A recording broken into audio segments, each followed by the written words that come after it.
a good tool. This slide talks about different types of performance appraisals. It gives you some additional perspectives in addition to what Kadushin and Harkness point out in their chapter in terms of self-ratings, ratings that are used in social work, in the kinds of evaluation items that may be used. But there's job results outcome, in other words, looking at productivity, looking at what type of work is actually being done. There's an essay method where you might put some kind of narrative description regarding what the worker is doing. There's a ranking system or a forced distribution where you're forced to rate somebody one way or another. A graphic rating, which is very typical of most systems. The behavioral rating that talks about how an individual has been rated based on their behaviors, and Kadushin and Harkness talk a lot about that. And then the bars, the behavioral anchored rating scale, where you have standards, and then you evaluate based on performance how effectively individuals achieve these different types of standards. And I've worked in a system that has had that at one particular time. Having been in the system that I'm at over 30 years, we have used multiple different kinds of scales and rating systems over different periods of time, and that's okay to do that. And then there's management by objectives. Usually the kind of rating system that is used for staff at upper level management in terms of achieving departmental goals and achieving other kinds of management goals and objectives. Forum task assignment. 3 questions. What kind of performance evaluation instrument does your organization use? What does the instrument measure? And does your organization use a different instrument for staff and managers? I work in a system where we rate the manager as an employee and also rate them as a manager.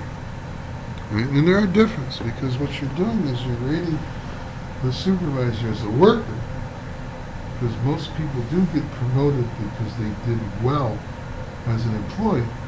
And the next question is, how effectively are they in terms of getting work done through their staff? How effective are they in managing their staff? How effective are they in terms of guiding, directing, controlling, holding staff accountable for their performance? And so we rate supervisors on those bases as well.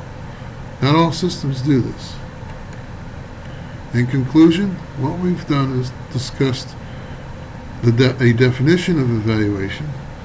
We talked about the benefits and values of performance evaluations, and there's multiple benefits and there's multiple values of performance evaluations.